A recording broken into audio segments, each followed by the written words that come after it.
तो भाई जैसे जैसे आईपीएल 2025 करीब आ रही है वैसे वैसे हर फ्रेंचाइज के प्लेयर्स अपनी अपनी टीमों को ज्वाइन करने में लगे हैं। मोस्ट ऑफ द प्लेयर्स ने यहां पे अपनी अपनी फ्रेंचाइजेस को ज्वाइन कर लिया है। कुछ चंद प्लेयर्स बाकी हैं जो अगले एक दो दिन में ज्वाइन कर लेंगे। इसी लिस्ट में कल के दिन शुमार हुए सैम करन और नूर अहमद, जिन्होंने सीएसके के कैंप को ज्वाइन करा। और भाई सीएसके के ये दोनों ही प्लेयर्स ऐसे हैं ना जो आपको 100% सीएसके की प्लेइंग 11 में दिखेंगे। हाँ, ये दोनों ही ओवरसीज प्लेयर हैं, लेकिन उसके बावजूद भी जो हर टीम के पास आजादी होती है ना 4 ओवरसीज प्लेयर्स खिलाने की, भाई सीएसके के उन 4 ओवरसीज प्लेयरों में से ये 2 ओवरसीज प्लेयर आपको सीएसके की प्लेइंग 11 में दिखेंगे। अगर आप सोच रहे हैं कि मैं इन दोनों को लेके इतना श्योर कैसे हूं कि ये लोग प्लेइंग 11 का हिस्सा होंगे ही होंगे, तो भाई सबसे पहले अगर बात करें सैम करन की, तो बंदे का जो करंट फॉर्म चल रहा है ना कमाल का चल रहा है। और भाई साहब जो थे कभी खराब फॉर्म में गए नहीं थे, बस पिछले 1-2 सीजन से पंजाब के लिए खेल रहे थे, वहां बैटिंग बॉलिंग दोनों में कंट्रीब्यूट भी कर रहे थे, लेकिन टीम ही इतनी घटिया थी कि वो कंट्रीब्यूशन किसी के नजर में ही नहीं आता था। अगर हम सैम करन के करंट फॉर्म की भी बात करें तो मैं बताना चाहूंगा कि हाल ही में ये आईएल टी20 लीग खेल रहे थे, जहां इन्होंने बैटिंग करते हुए 12 इनिंग में 55.29 की एवरेज से 387 रन मारे और स्ट्राइक रेट रही 134.38 की। वहीं बॉलिंग में भी इन्होंने 7 विकेट अपने नाम करे।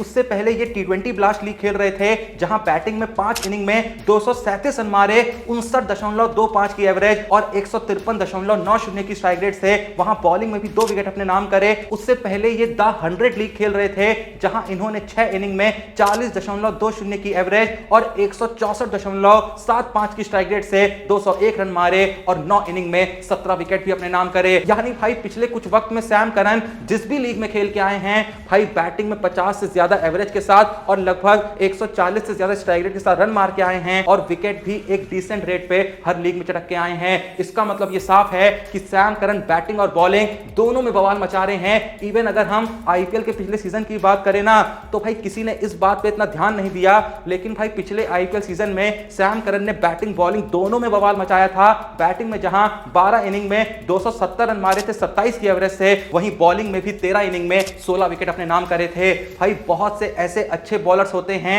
जो पूरी आईपीएल में 16 विकेट लेते हैं जबकि वो बैटिंग नहीं करते हैं, लेकिन सैम करन ने 16 विकेट तो लिए थे, लेकिन साथ में 270 रनों का योगदान भी दिया था। इसका मतलब ये साफ है कि सैम करन आपको सीएसके के one of the best allrounder के रूप में सीएसके की प्लेइंग 11 में दिखेंगे। सैम करन के बाद अगर बात करें नूर अहमद की कि आखिर नूर अहमद भी सीएसके की प्लेइंग 11 का हिस्सा 100% क्यों होंगे, तो भाई रीजन बहुत ही साफ है। इनका भी जो करंट फॉर्म चल रहा है कमाल का चल रहा है। हाँ, हाल ही में हुई चैंपियंस ट्रॉफी 2025 में कुछ खास कमाल नहीं कर पाए, लेकिन उससे पहले जिस भी टी20 लीग में गए या फिर टी10 लीग में गए, भाई हर जगह बवाल मचा के आए हैं। यही रीजन है कि सीएसके ने इनको इतनी बड़ी रकम पे खरीदा।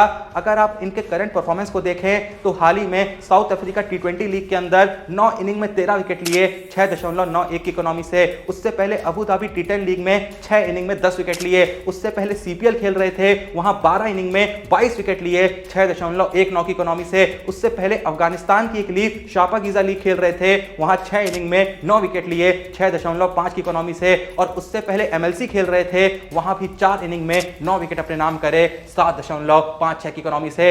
यानी जिस भी लीग में खेले हैं विकेट तो भर के लिए हैं, लेकिन साथ में इकोनॉमी भी भाई 6-6.5 की रहती है। एक टी20 लीग में 6-6.5 की इकोनॉमी रखना, भाई इससे बवाल परफॉर्मेंस और क्या ही होगी। बाकी तो भाई जब आईपीएल 2025 की शुरुआत होगी तभी पता चलेगा कि सैम करन कितना बवाल मचाते हैं और नूर अहमद कितना बवाल मचाते हैं। किस किस को लगता है कि नूर अहमद और सैम करन आईपीएल 2025 में सीएसके के one of the most important asset साबित होंगे? जिसको भी ऐसा लगता है कमेंट सेक्शन में जरूर बताना। अब जहां सीएसके की बात हो गई है तो भाई यहां पे जरूरी है कि थोड़ा सा मुंबई इंडियंस की भी बात करी जाए, क्योंकि भाई एल क्लासिको जब होता है तो एक तरफ सीएसके होती है, दूसरी तरफ होती है none other than Mumbai Indians. तो कल के दिन मुंबई इंडियंस के कैंप से खबर सामने आती है कि जो तिलक वर्मा है वो भाई कुछ ज्यादा ही वक्त बिता रहे हैं नेट्स पे। उनका एम बस यही है कि मुंबई इंडियंस का जो पहला मैच होना है, जो कि एक एल क्लासिको मैच होना है, जी हां, चेपॉक के मैदान पे 23 मार्च को मुंबई और चेन्नई एक दूसरे का आमना सामना करेंगे। और भाई देखो तिलक वर्मा को लेके ना जो मुंबई इंडियंस के अपोनेंट्स हैं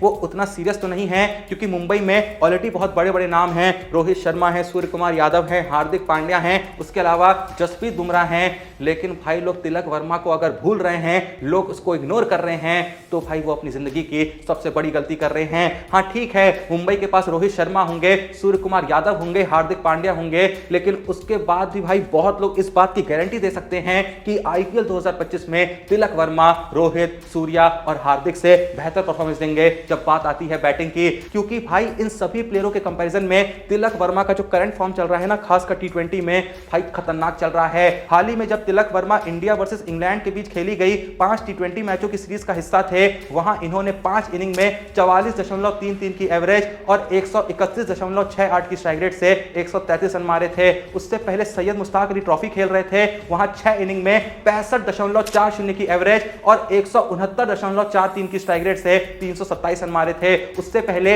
इंडिया वर्सेस साउथ अफ्रीका टी20 सीरीज में 4 इनिंग में 140 की एवरेज और 198.58 की स्ट्राइक रेट से 280 रन मारे थे। और भाई अगर आईपीएल के पिछले सीजन की बात करें तो मैं बता दूं कि आईपीएल 2024 में तिलक वर्मा ने 13 इनिंग में 416 रन मारे थे, 41.60 की एवरेज और 149.64 की स्ट्राइक रेट से। इसीलिए भाई मैं बार बार कह रहा हूं कि मुंबई इंडियंस में होने को बहुत बड़े बड़े नाम होंगे, रोहित होंगे, सूर्या होंगे, हार्दिक होंगे, बुमराह होंगे, लेकिन इस बात में कोई शक नहीं होना चाहिए कि हां तिलक वर्मा में भी पूरी काबिलियत है कि वो आईपीएल 2025 में मुंबई इंडियंस के सबसे इंपॉर्टेंट एसेट बनके सामने आए। खैर इससे आगे बढ़े तो भाई कल के दिन आईपीएल 2025 की ओपनिंग सेरेमनी को लेकर एक बहुत बड़ी अपडेट सामने आई कि श्रेया घोषाल, दिशा पटानी और करण औजला परफॉर्म कर सकते हैं आईपीएल 2025 के ओपनिंग डे पे ईडन गार्डन के मैदान पे। वैसे भाई यहां पर एक सच बताऊं, मेरे को आईपीएल की वो ओपनिंग सेरेमनी देखने में ज्यादा मजा आता था जब भाई आईपीएल के 10 कैप्टन मौजूद होते थे और वो 10 कैप्टन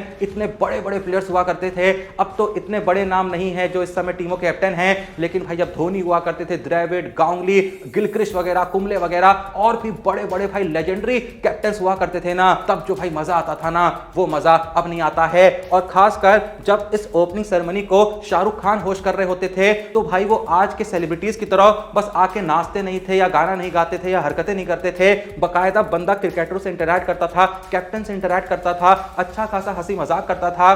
भाई उससे बेहतरीन होस्ट मुझे आज तक आईपीएल की सेरेमनी में देखने को नहीं मिला है।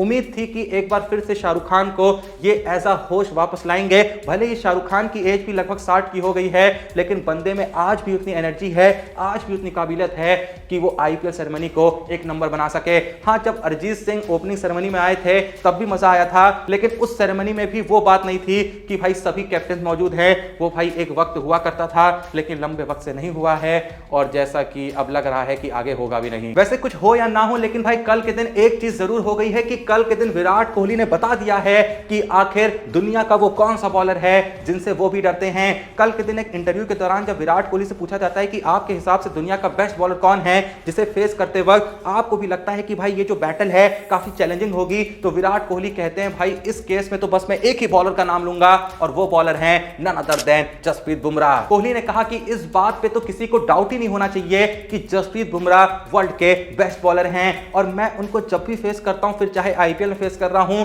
या फिर नेट्स पे फेस कर रहा हूं, तो मुझको खुद ही अंदर ये लगने लगता है कि ये जो बैटल है ये काफी चैलेंजिंग होगी, एक्साइटिंग होगी और इसमें काफी फन भी होगा। वैसे भाई इस समय असली फन का माहौल तो क्रिएट करके रखा है आरसीबी के प्लेयर उर्फ विकेट कीपर जितेश शर्मा ने। कल के दिन जितेश शर्मा ने एक पॉडकास्ट पे इतना अजीबोगरीब स्टेटमेंट दिया कि तब से बंदा ट्रॉल हुए जा रहा है। असल में इस पॉडकास्ट के दौरान जो इंटरव्यूअर थे उन्होंने जितेश शर्मा से सवाल किया कि आखिर आरसीबी ट्रॉफी क्यों नहीं जीतती है, क्या आपको लगता है कि आरसीबी आईपीएल 2025 जीत सकती है? तो इस सवाल का जवाब देते हुए जितेश शर्मा ये कहते हैं कि देखिए जब हमारा टाइम आएगा ना तो आरसीबी में वो काबिलियत है कि वो लगातार 5 साल तक आईपीएल की विजेता बन सकती है, लगातार 5 ट्रॉफी जीत सकती है। देखो यार जितेश भाई, ये बातें तब अच्छी लगती जब आरसीबी ऑलरेडी 4-5 ट्रॉफी जीत चुकी होती।